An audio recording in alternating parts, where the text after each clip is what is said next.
Top quality और consistent performance के लिए सिर्फ सिल्वर पंप्स एंड मोटर्स, नाम याद रखना।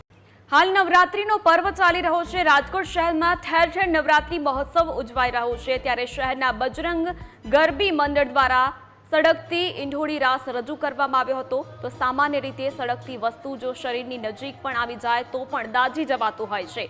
જો કે રાજકોટમાં તો નવરાત્રી દરમિયાન કોઈ સામાન્ય ગરબો નહીં, પરંતુ સળગતો ગરબો માથે લીધો હતો અને રાસ લીધા હતા। આ રાસમાં બાળાઓએ માથા સળગતી ઈંઢોળી લઈને એના ઉપર સળગતો ગરબો લીધો હતો। એમાં પણ હાથમાં સળગતા કાકડા લઈને બાળાઓ ગરબે ઘૂમી હતી। આ રાસ જોઈને સૌ કોઈ આશ્ચર્યચકિત થઈ ગયા હતા।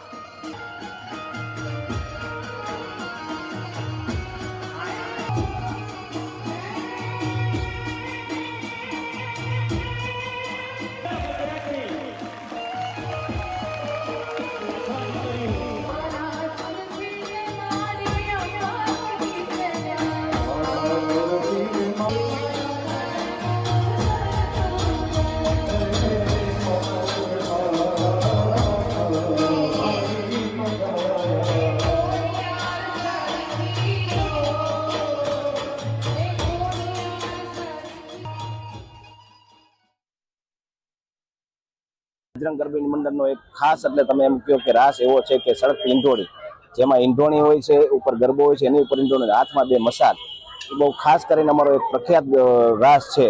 અને એનાથી કોઈ એક માતાજી માં અંબાની આસ્થા છે, જેથી કરીને કોઈ બાળાઓને કોઈ જાનહાનિ નથી થતી। અને છેલ્લે આ રાસમાં છેલ્લા અમે 3 મહિનાથી પ્રેક્ટિસ કરાવી છે અને આ 16 વર્ષથી આ રાસ અમે રજૂ કરી છે, પણ કોઈ પણ પ્રકારે કાંઈ પણ પ્રક્રિયા ઉભી થતી નથી। હું આ ગરબી સાથે 3 થી 4 વર્ષથી જોડાયેલી છું અને 3 થી 4 વર્ષથી હું આ રાસ સાથે પણ જોડાયેલી છું। મને તો બહુ આનંદ થાય છે, કારણ કે 6 બાળાઓ આ રાસ કરે છે, એમાંની હું પણ એક માની આરાધના આ રીતે કરી શકું, એ ખૂબ જ આનંદની વાત